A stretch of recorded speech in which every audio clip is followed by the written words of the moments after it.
So I'm running Elder Toguro, who is, if you're not aware, is a 7-hander with 20 health, who once per turn allows me to discard a card from my hand, discard a non-foundation and choose one attack in my discard pile, and then play it for my discard one non-foundation from my hand and play an attack from my discard pile. This means that everything in my discard, essentially, one thing in my discard is in my hand, which is absolutely huge. It doesn't have any rulings, cool.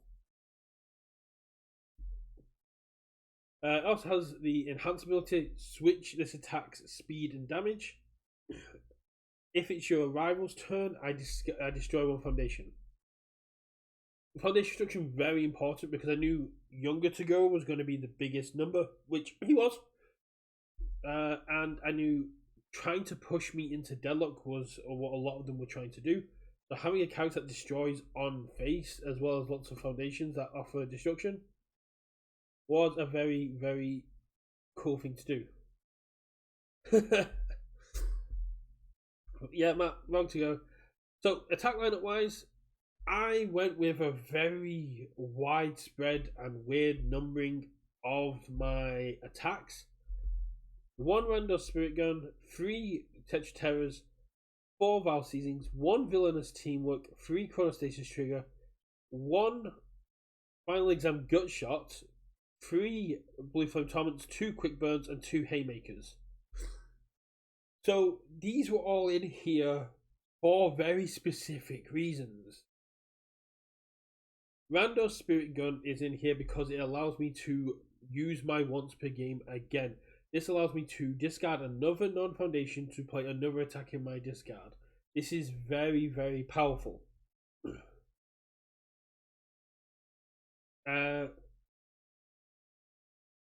It were also the fact that it can give itself +2/+2 and has powerful 4 and EX2 meant if I get my train going, it's fine. And it's a 5/5. A lot of the decks I was coming across with Genkai, Kurbara that I played on Tuesday, they were reducing the damage, and then all I had to do was literally go, I'll switch speed and damage, and they go, oh. Because a lot of people, when you're playing at a high level, a lot of people won't interact with the damage of an attack if they're planning on blocking it. So once my opponent was like, okay, I'll discard a card, -6 damage, like, cool, I'll switch it, make it easier for you to block, but harder for you to do. It's like, but you'll take more damage. So on a half block, they were keeping more foundations up, but they were taking more damage, which is very, very good for me. Tetra Terror Onslaught is just an absolute beast in this deck, but I realised very quickly I was telegraphing that and I was relying on it too much. Last Tuesday, I played it, and pretty much all my abilities were on Randall Spirit Gun or Tetra Terror, because it becomes a 4 with 6 speed as my first attack, or later on the line it's a 5 with 6 speed. If they've got nothing in hand, it's a 4 with 6 damage, and yeah, you can -3 health to go pick up Final Exam Gut Shot, Quick Burn, Cross Trigger, Vile Seizing. It gives me a lot of utility, and the Echo is very, very good as well. It means that I'm turning 1 attack into 2. And it's a difficult attack to deal with. So people were primarily holding highs against me, because as when I faced Omar in round 5, he asked me the question of, do you have any deadlock in your discard? I went, no, but I have Vile Seizing. He was like, yeah, I assumed you had Vile Seizing. Vile Seizing, absolute beast in this deck.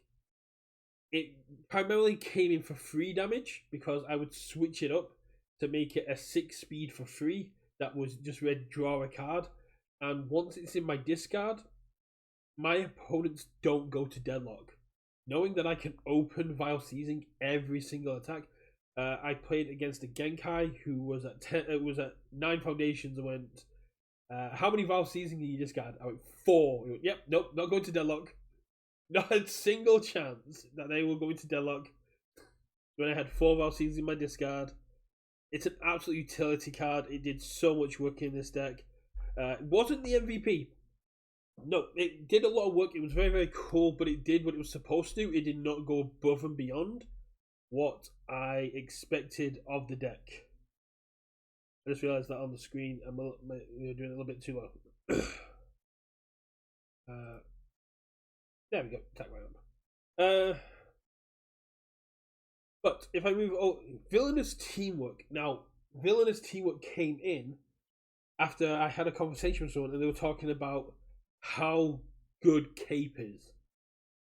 The cape, the new asset that you enhance, you remove it, and you just discard an attack. And it goes, cool, that's definitely a thing. And then I had Eden Box that was being played, which messes with my randos. It messes with Tetra Terror. It messes with my Blue Flame Torment. It just goes, yeah, no, you don't get to interact. Your attack that had all this speed damage, on my attack that you made 0 damage, I get to put it back. So villainous teamwork works very well in Elder Toguro because it has the static of if it's played from the discard, if it's played from other than your hand, sorry, it ignores progressive. Love that. And it has the enhance that lets me destroy an asset and gain health from the asset. And it's both sides. I'm running assets myself, but be able to go villainous teamwork, play it, destroy cape, destroy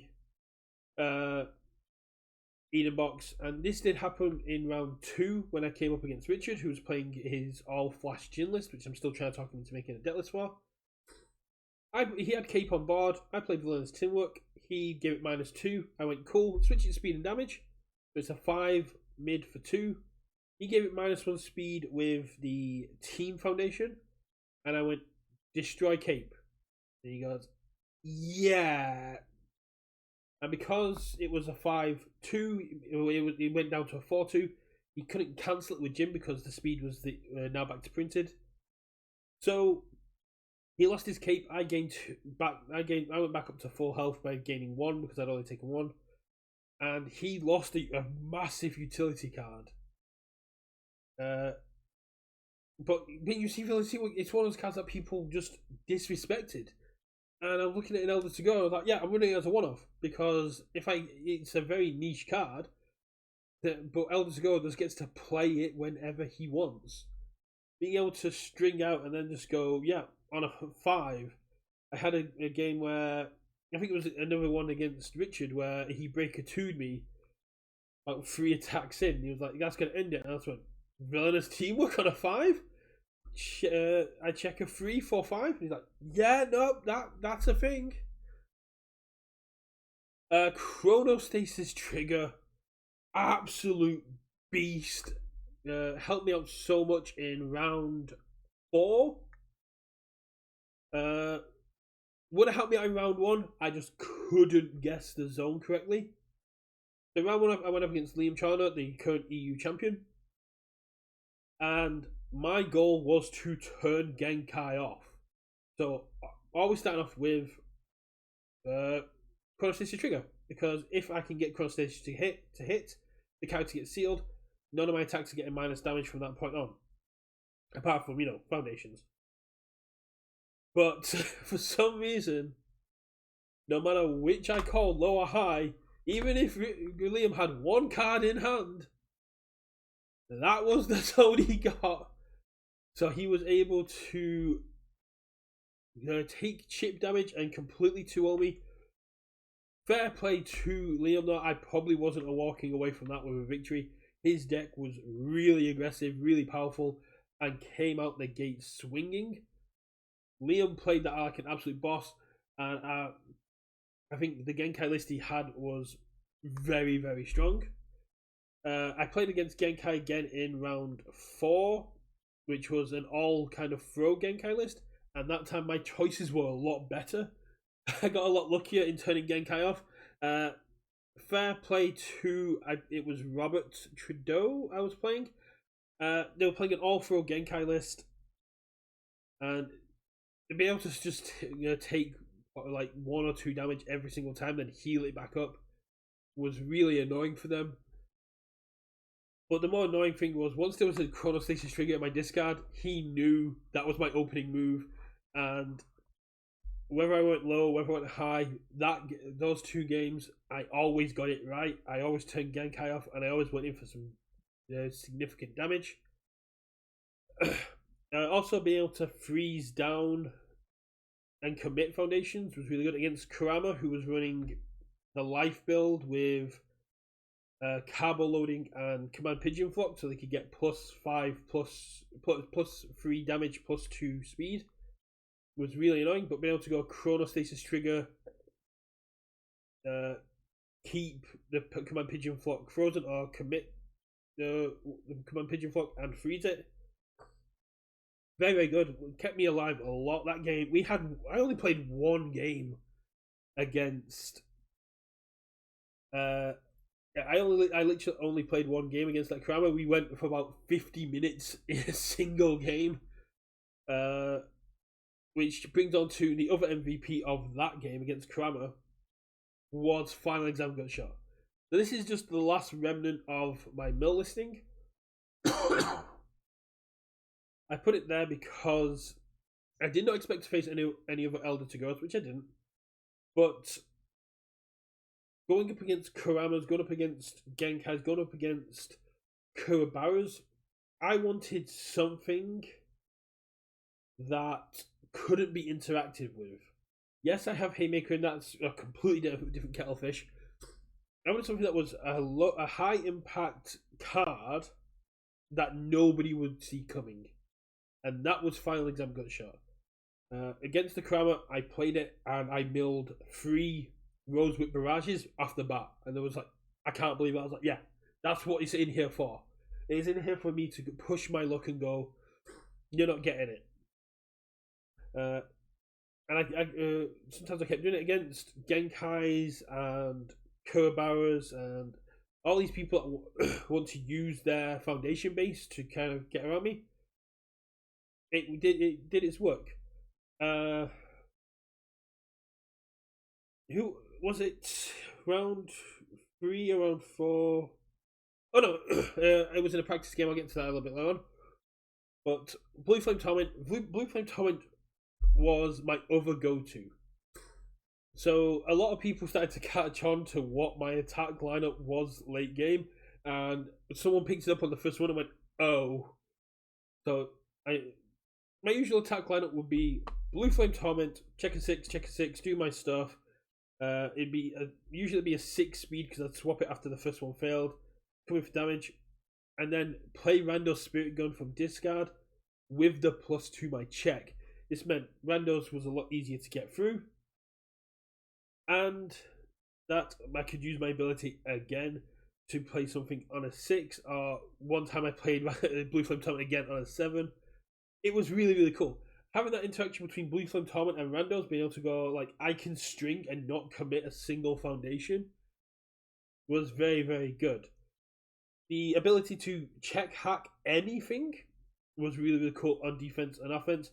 I didn't get to use it on foundations as much as I'd like, but being able to just control my opponent's list was very, very cool. Being able to just go, I'll play this, play the Rando. At one point, I think I got Rando's Spirit Gun up to like an 11-15, and my opponent checked perfectly, so they have to commit everything. And I said, no, Blue Flame Torment, you fail this check, you take the 15, like, oh, yeah, no, that's a thing.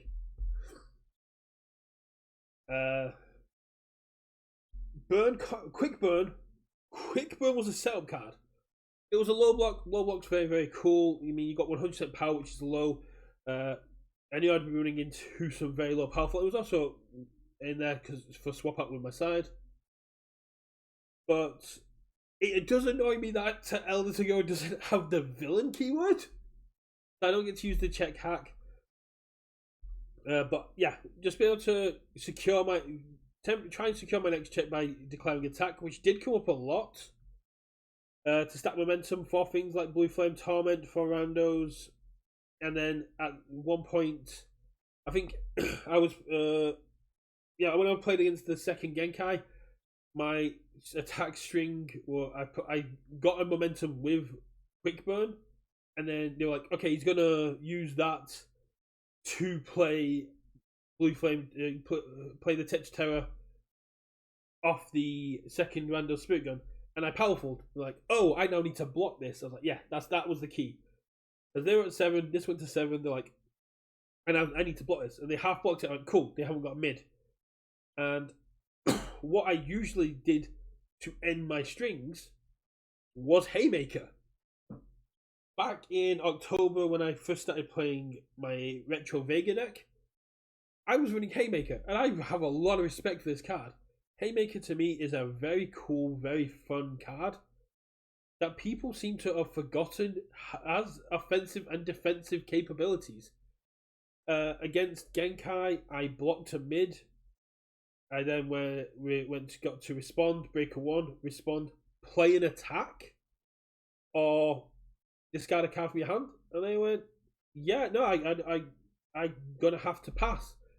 We called the judge in just to double check, and yeah, even the act of passing triggers the discard a card. They're like, oh, okay, cool, yeah, I'm gonna discard a card.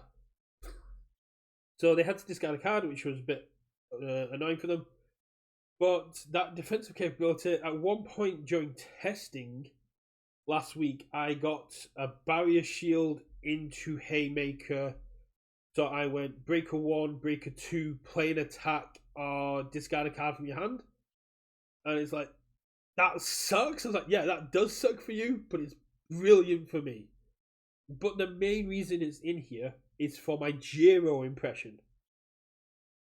So effectively, the other response on Haymaker says, I get +1 damage for each card in your card pool, not including check hacking tricks. So when you pass Haymaker, every foundation you committed to pass that check gives Haymaker +1 damage. So what happened in a couple of my games during the Wish tournament was my opponent would have no cards in hand but ways to draw on board. My opponent would signal to me they had no mid blocks. So then I would go, cool, attack, build, discard, Haymaker, check a 3, commit 7, 4 mid for 7, 4 mid for 12 flash. And they go, oh, yeah, no, that's a thing. And you go, yeah, that is a 4 mid 12 flash that you don't get to interact with. And yeah, it just killed people. I think it helped me win against only Younger to go I faced. I think it helped me win game 1 because they were just like, oh yeah, no, yeah, Haymaker is a thing. It did a lot of work. I absolutely love Haymaker. I think I'm going to try and run Haymaker more in control builds. It's not great forcing your opponent to attack again, but early on, especially against 5-handers. During testing, I played against Scott, who got top 16 with his Byakugo. And one of the things I did was able to just go block, breaker 1, play an attacker, discard a card. He goes, I don't have any more attacks. Plays foundation, discards a card. He goes, yeah, no, I'm kind of in trouble there. So Haymaker to me was the MVP. Haymaker came out of nowhere. Nobody expected it. No one really saw it in the discard and went, oh, Haymaker's a thing. It's like, oh yeah, it's Brett. He's playing a couple of meme cards like Final Exam, Gutshot, Villainous Teamwork, but no, they all had their purposes in the deck. And Haymaker was originally just a one-off, but because of that defensive capability, forcing my opponent to go a little bit deeper than they probably wanted to, made it a massive deal. Action-wise, 3 barrier shields, probably should have been 4. But I only have 3 XRs, so I went with 3. Because my other XR is currently being held by a friend, which I need to go pick up at some point. I've been trying to get it off him since October. But I went with 3 barrier shields and a Fierce Wings. Fierce Wings anti-stun, which something evil doesn't have too much of. And it allowed me to pick up the right block zone, which as a 7-hander, being able to pick up the perfect block zone is a big thing.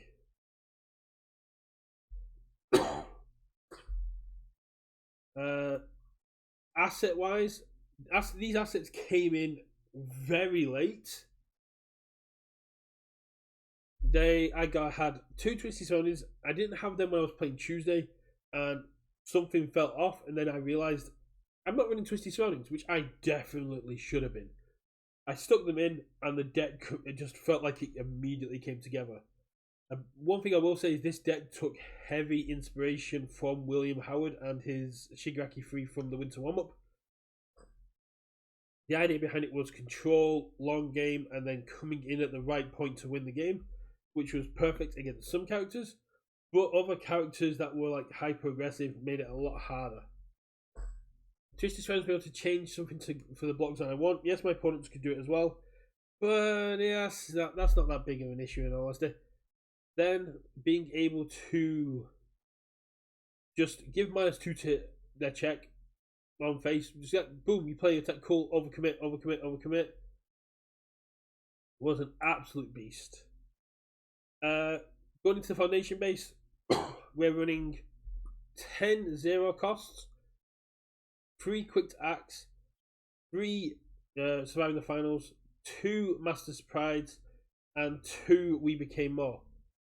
Master's Pride is in here because its deadlock is very relevant, and because it's a foundation that readies itself, which means I get a little bit more defensive.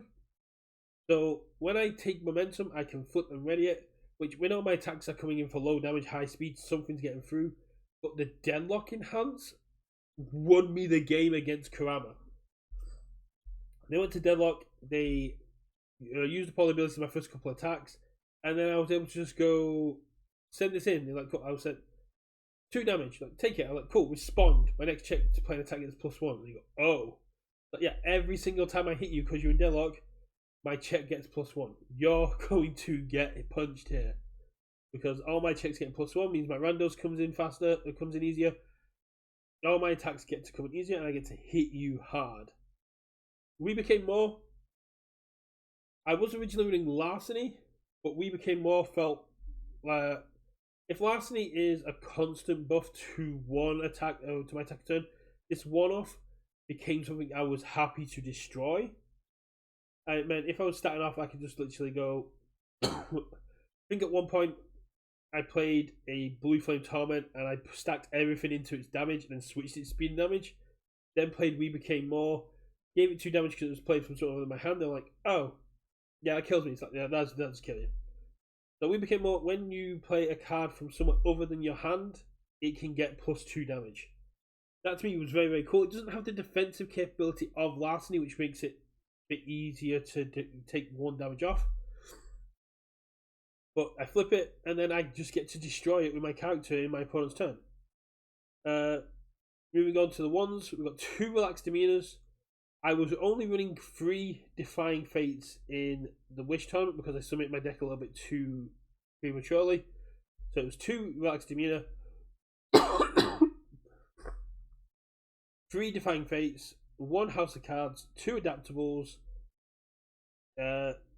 2 Paying the Cost, 4 Unmatched Quickness, and 2 No Remorse. Originally I was going to go a lot more No Remorse, but I realised that not too many people are actually making free checks.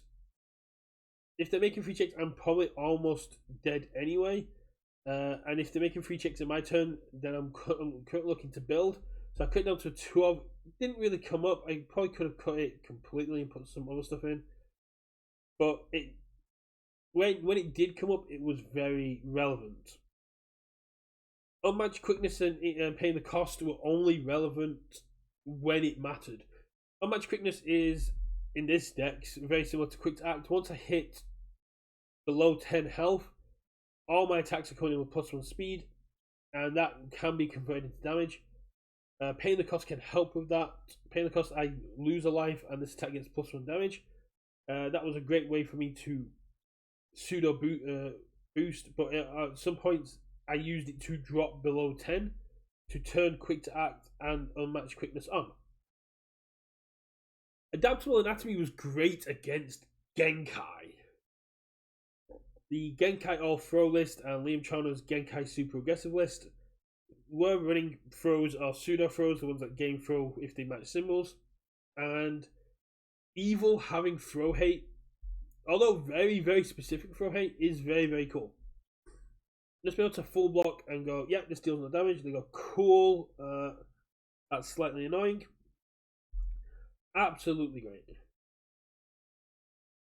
House of Cards. House of Cards is the one of the form allowing me to mess about my check. Not really good against Genkai because just putting someone on top of the deck and they go, yeah, I will just take it and pick up that attack. Or you put a foundation on top and they go, cool, thanks for securing my check. It was more for the response with Blue Flame Torments. Being able to run Blue Flame Torment and House of Cards, so I'd play it, respond, play the house, use the enhance on Blue Flame Torment, give it a check, and then I go, okay, I play enhance, put the foundation, put the momentum on top.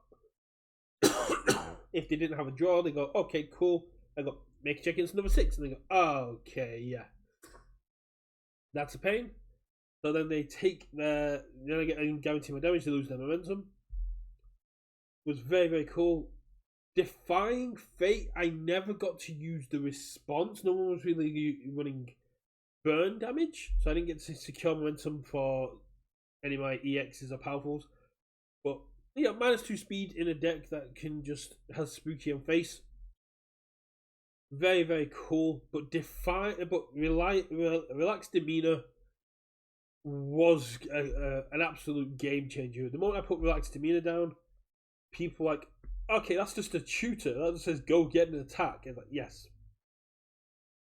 Being able to put randos in the discard, being able to put villains in the discard, being able to put Blue Flame Torment in the discard, being able to secure my next attacks, being able to go, yeah, quick.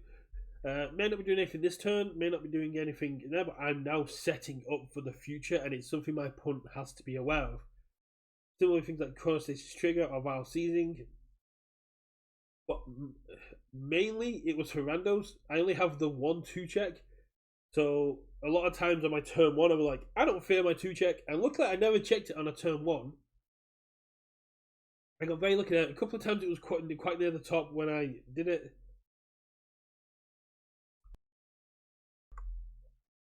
But I used Relaxed Demeanor to secure my checks and basically put my opponent on guard that at any point a 5 mid-5 could be dropped on them. Going into my two costs, we got 2 defending Pageant Queens. So 1 defending Pageant Queen. With that, I only ran 1 over the weekend. 2 in controls, 3 Corporation offers, 2 unsettling auras because that was a change that's come in, and 3 transform immortal shapeshifter. Sorry. Welcome back. So defending Pageant Queen was an absolute threat. My opponents knew that I could drop their attack to 1 speed at any point, and then using Defying Fates or In Control or Unsettling Aura, it went to negative and they just lost their attack. That's why I upped it to 2 afterwards, but it was a one-off in the event, and it did come in. It did do a lot of work.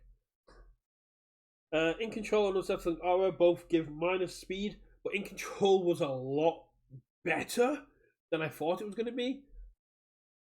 In Control being able to give me speed as well made my attacks a lot harder to do. Put Rando's Spirit Gun on point to receive its 2/2. But against the Genkai list that I played in round 4, just being able for them to go like at one point they went overhead reversal, checked an overhead reversal. I went, give you a check -2, and they went, yeah, I'll fail it. It's like, cool, yeah, I will happily flip this foundation rather than having to flip it for -2 speed and then destroy one. I will just have you fail it, and you don't get to draw a card. You don't get to do anything. Letting them fail the check on the throw there, love that. And then the +2 -2 speed was just brilliant as well. Unsettling Aura commit for -2 speed. If I have 5 or less foundations, it's 3 speed. Very, very good early game. Late game, it's still -2 speed. It's got much better stats than things like Nice Try, but it does make up for the fact it doesn't ready itself. But commit for -2 or -3 speed, and then coming in with the +1 mid block is very, very good. There were sometimes I kept it in hand just because it's a +1 mid block, and like, yeah, it lets me block whatever I need to. But the MVP of Foundations, and I do owe Will Howard a massive shout out for telling me to put more in, is Immortal Shapeshifter. Immortal Shapeshifter has the enhanced Destroying Foundation. This attack gets +1 damage. Very basic. It's a two cost for Foundation. We've seen that before in things like Brute Strength. It makes sense. It's the response. In a character that cares about what's in the discard, being able to respond, check a 5, you gain 1 health. So, destroy 1, make your attack, switch speed and damage, and then respond. I check a foundation, go cool, I gain 1. And there were times where I had like multiple of these down, so attacks were coming in and putting me back to the life total I had before the attack started. At one point I was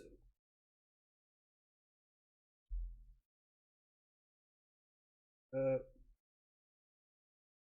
no, it's not.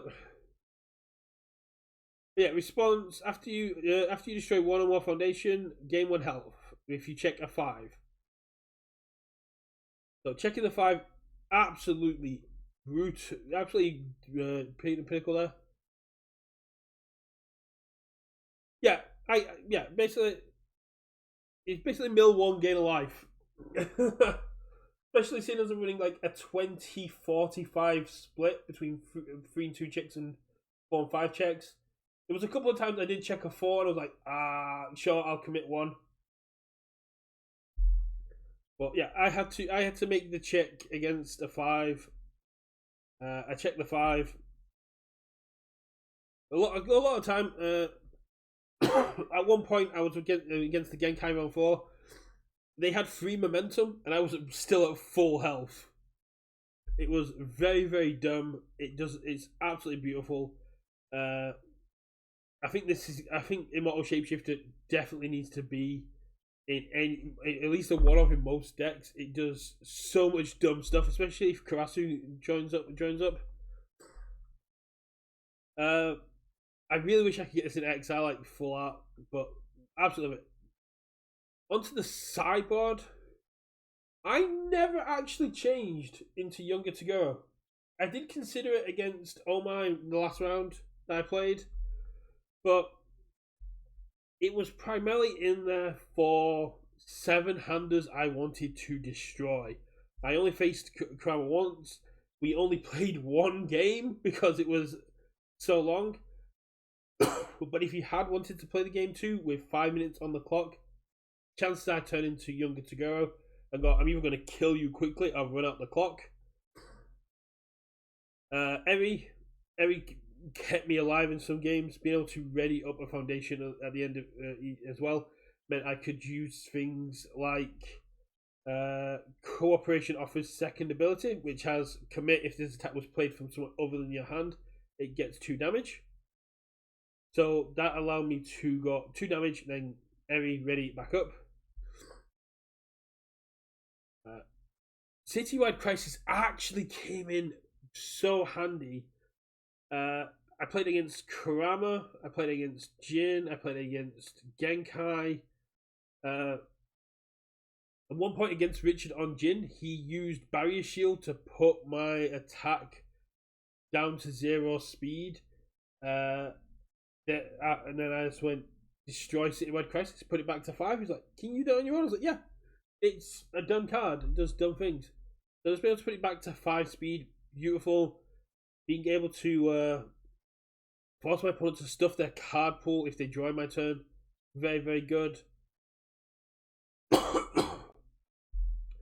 Runaway was in here for Younger Toguro, for Genkai, for Kurabara. For all these characters that basically can come at you with these massive, massive attacks. Just being, I only own 1, or it would be more. I apologize to Luke for the shit I gave him at the HLC for digging so deep for them. Realizing I now only own 1. It's a very, very good card. Yes, it's a 5 cost to get the ability off. But just be able to go, your attack doesn't do damage. I take its printed damage as life loss, and we go. Very, very good. I was very, very happy with that. Yeah, I might try. I can't find anywhere single, so I might have to pick up some more class reunion and hope that I get them. Showdown was a very important part of the side. If my opponent was coming at me mainly highs, I wanted a way to swap out lows for more highs. But the big thing in here was forcing the overcommittal. I brought in against Richard, all flash list. Barry Shield does nothing, so they came out immediately. Against some other opponents, against Kurama, I was going to side out a couple of my lows to bring in the showdown. So not only could I block the Rosewood Barrage, I could then commit down a lot of their board. Piercing Needle again. If my opponents were very happy going into deadlock, much like the Kurama was, the Piercing Needles immediately come in, deadlock stun free, and depending on the situation, the EX 3 on here is very powerful because I can just, if my opponent's got nothing in hand and no way to draw, be able to drop this down to a 3 mid for 6, EX into the sun, then switch and go, here comes a 3 mid for lethal. Was something that I really, really liked. But Blue Flame Immolation was my deadlock threat, again, because of the checks, but it was also to help me string out against opponents that were going to be an issue. I put in against Richard, again, in round 2 when he was playing Jin. Played Blue Flame Torment, and then just kept forcing the checks. If they went into deadlock, it was more burn, but it was a way for me to help finish off my opponent. Originally, I was running a more traditional 40-20 list. Then I realised I could go a little bit greedier, and then I tried a 22-38 list, and I was just checking red too much. Then some sort of clicked in my head. I went, no, cut the attacks down, increase the assets and actions. So basically, because late game, these 6 cards are attacks. If I draw 3 foundations, 3 attacks, and 1 asset or action, that's 4 attacks. I just have to have 1 in my discard. And that was where my mentality shifted. And I was like, oh no, that's what I need. I need more blue and green. And there were times I just discarded Barrier Shield, I discarded Twisty Surroundings, I discarded Spear Swings to go get attacks. And it did save me a lot of the time. It did make it a lot harder stringing wise. So a lot of times I sat there with, where I'd just draw 6 foundations, or I would only draw 1 attack and I had to sculpt a little bit, which is very hard as a 7-hander. But it worked out for me. I went 3-2. I could have kept going, but it was 11 o'clock at night. I hadn't eaten, and it was Mother's Day the next day, so I wanted to chill out. So after losing to Omar on Elder Toguro, I stepped away from the event and went and got some food, went to bed, had a great day with Glenn and Robin for Mother's Day. But I'm kind of quietly confident that I could have played the last 3 rounds, and I may have top 16'd. I was 1 loss away from doing it, but from getting completely knocked out, and 3 wins away. So I kind of had to play perfectly. But everyone I faced basically said I didn't make it easy. This deck was an absolute nightmare for them to play against. It was so very weird. It was so very controlling. And I did not make it easy for anyone to beat me. Apart from my second game against Elder Toguro, where I committed my character on my first build. I was like, yeah, he's not going to kill me on turn 2 with 4 foundations. He did kill me on turn 2 with 4 foundations. But the actual event was lots of fun. I had an absolute blast playing in the Wish tournament. I know some people dropped quite early because they weren't having fun. But I've been vibing with Elder Toguro. I'm not quite sure if I'll play him again this Saturday with some changes, but it was a lot of fun to play. Round 1, look at the pairings. I paired up against Liam. I go, cool. Sit across from Genkai, and I'm like, I know this matchup. I played against Murray a couple of times on Genkai. This is a tough matchup for me. And it was. He just completely destroyed me both games. The second game was a lot closer. I think I was like one attack away from making it to make it a game 3. I just didn't draw it.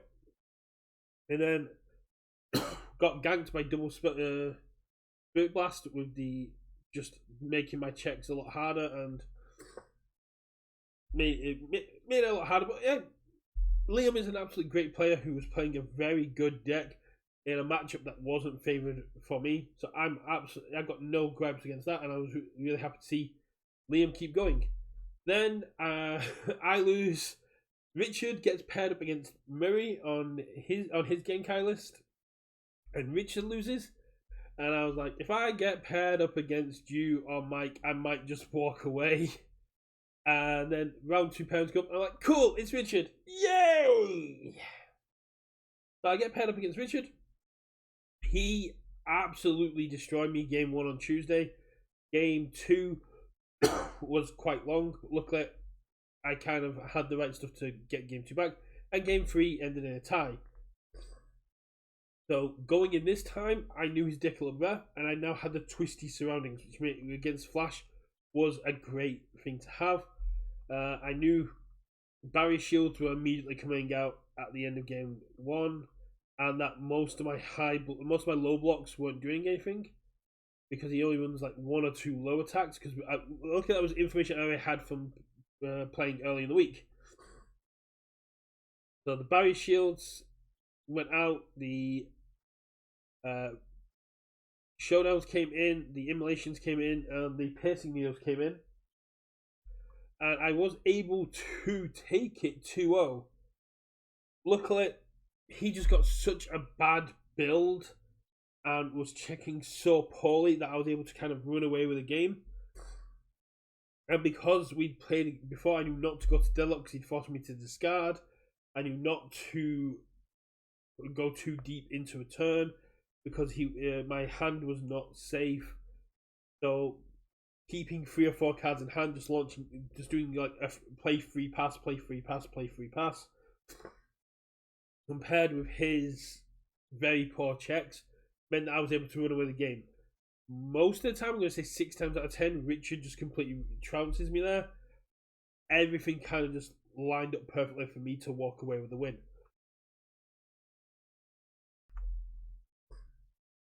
Then round 3, I'm 1-1. I go in and I'm up against Kurama. I'm like, oh cool, a 20 healther.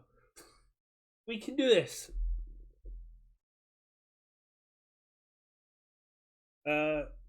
We both build up, and he is just launching attack after attack after attack, and I'm just sat there going, 0 damage, destroy foundation, 0 damage, destroy foundation, block breaker, and he's just not able to get anything through, and I can see my opponent getting more and more frustrated with it. And I'm just not drawing anything I can deal with, so I'm just putting things in. He never got to play a character that he didn't build, which to me was hilarious. He played 2 characters in that entire game, so I made him mill 2. And he built those in after trying to play attacks, because I milled away his barrages. I knew his primarily attack zones were going to be high and mid. He did throw a couple of lows, but luckily by that point I got twisties online. I got ways to manipulate that. And the key to my victory with that one was just to wait for him to overextend trying to kill me, take a bit of damage, and then come in with a long string of attacks. I got him to 10 with like barely anything left in hand, as when discard Haymaker, check to 3, commit 7, it's a 4 mid 12. He's like, I think it was like, it's a flash. He's like, oh, it's a flash. Yeah, no, I just died. He's like, yeah, that was the key. The flash was just absolutely brutal. after Kurama, I went up against Robert and Genkai again. This was an all-throw Genkai. This is all the attacks in there were either gained throw or had throw. Game 1 again, I got very lucky with the opening build. A lot of attacks disappeared. And I saw my cooperation offerings, my unsettling auras, my defying fates quite early. Didn't see in control game 1. Did not see in control game 1. In all right fairness to Robert, I had no right winning that Genkai game. Robert was an absolute legend to play against. We had a lot of fun. We were having a laugh. And I did even point out to him, he should not be discarding cards till I've used my ability. And he was like, yeah, but I need to put the pressure on. I was like, fair. So I'd get his attacks like 1 speed, 2 speed, and then I'd wait for him to discard the card. So he'd make overhead reversal a 1 low for 7, and then I'd go, give it -2 speed. He go, oh. And I go, okay, and then blow it up, switch it. He goes, oh, okay. So if he'd just let the attacks come in for base damage, yes, it would have been like 2 or 1s or 3s. It would have been a very slow death, but I would have died because I would have been blown up foundations and I'd have been forced to block and keep taking this half damage. But Robert, bless him, he just wanted to kill me and knew that if he could hit me with like 2 attacks, I would die. Just kept discarding cards, kept making my damage, making his damage great, and I just kept switching it, going, I'm not blocking it, but I'm also not taking any damage. I think there was like 1 or twice where he was able to get the damage back up, using things like breaking the cuffs and other good cards, because he was running good Genkai. And was able to get the damage to a point where I was like, okay, cool, yeah. But in my turn, it was a lot harder because that was the game where I was on point with my chronostasis trigger calls. So I played chronostasis trigger. He'd give it minus damage, and I go, cool. I'll make it a 1 low for 4, and if it deals damage on silly character, he goes, I'll take 4. And it's like, cool. Then Genkai gets sealed, and I go boom, boom, boom, boom, boom, attack, throw some attacks in because Genkai can't do anything now. It doesn't get to draw, doesn't get to discard. It's just sat there going, yep. And I felt really good after that. I felt, okay, I got revenge against Genkai. I am 3-1. And then I went up against Omar from Unfun Stuff with the younger Toguro. And I was like, oh, cool. This is where I die. This is where I get completely smashed into the ground. And I didn't. Fair play to Omar. He respected Elder Toguro.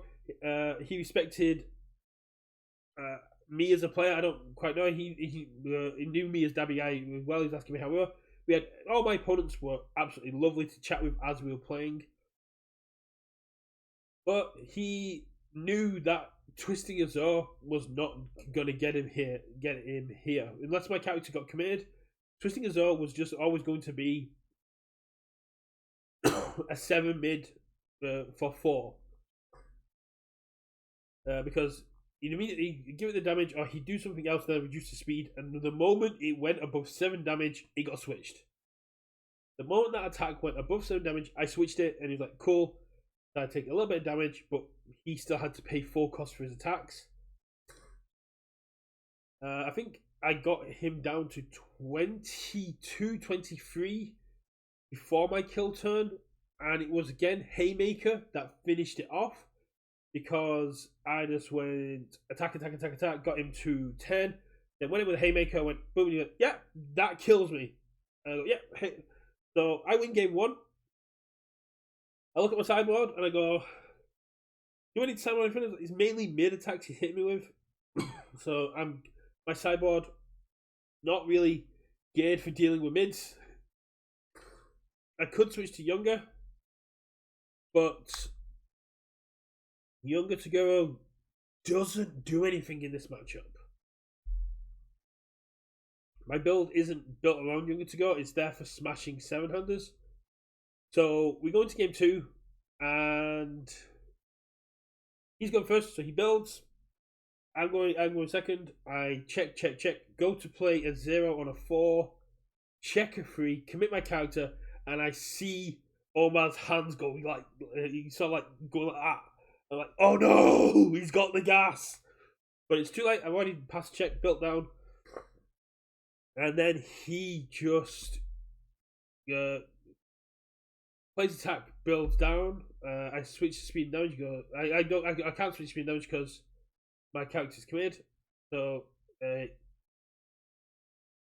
he plays attack, builds down, goes to 6 foundations, plays a Zer, does the stuff. I block it. I block his neck. He plays his 3rd attack. I'm able to block that as well. He then plays his 4th attack, having to commit a couple of foundations, and hits me for 10. Then plays his last attack and plays his 5th attack. Check passes for a couple of foundations because he checks running 5s, and hits me for another 10. I'm like, yep, I die. We go into game 3. I'm on the playtime, so I'm feeling a bit better. I'm going, okay, I've got this. I can do this. If I stay at 9 foundations, I'm not going into deadlock. I'm not taking any stuff online. So I build 5, play an attack, build to 9, keep 2 in hand. He plays an attack. I blow up, switch damage, stay at 9. He build down. I stay at 9. Then he plays 100% power. Hadn't seen this card before. My mistake for not looking it up. And he goes, blow up a foundation, build 2 committed. I go, cool. I'm at 10. He goes, you're at 10. I go, yeah, I'm at 10. I give it minus 2 speed. He goes, you're at 10 foundations, commit your character. And at that moment, I'm like, I've lost. Unless he's drawn absolutely nothing, I've lost. And then I remember he played 3 Botan's coaching turn 1. So even if I've lost, even if I haven't lost, I've lost from those. So I've got 1 card in hand because I blocked the first attack.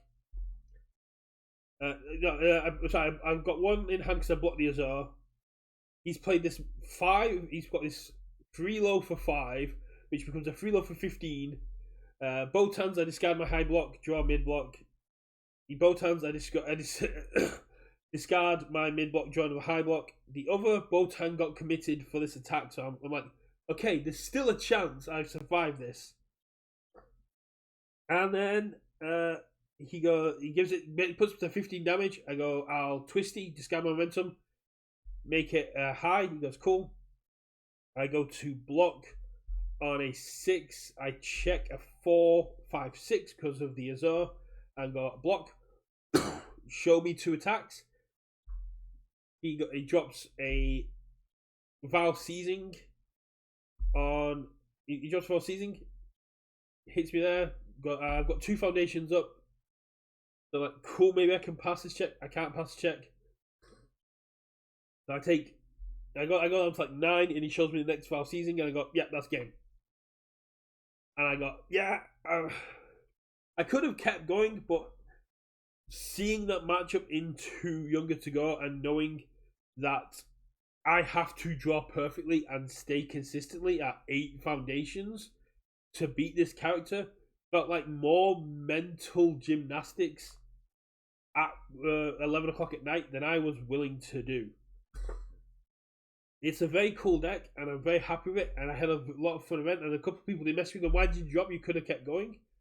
Because I wanted to. It wasn't... I was having fun. The event was very, very cool, but I walked away before... I walked away when I was happy to walk away. I didn't want to get into sunken cost, where I'm like... And that's what most people... That's what... Yeah, Matt, that's the key. It's one of the things that don't be afraid to walk away from an event when you're happy to. But you don't need to put pressure on yourself. You don't need to win events to have it. I had fun. I had a great time. I was able to walk away at 11 o'clock, get some food, watch Solo Leveling, and go to bed, and then get up for Mother's Day. So I had a lot of fun there, and I'm looking forward to the webcam regional this weekend. And thanks for being here, everyone. Bye.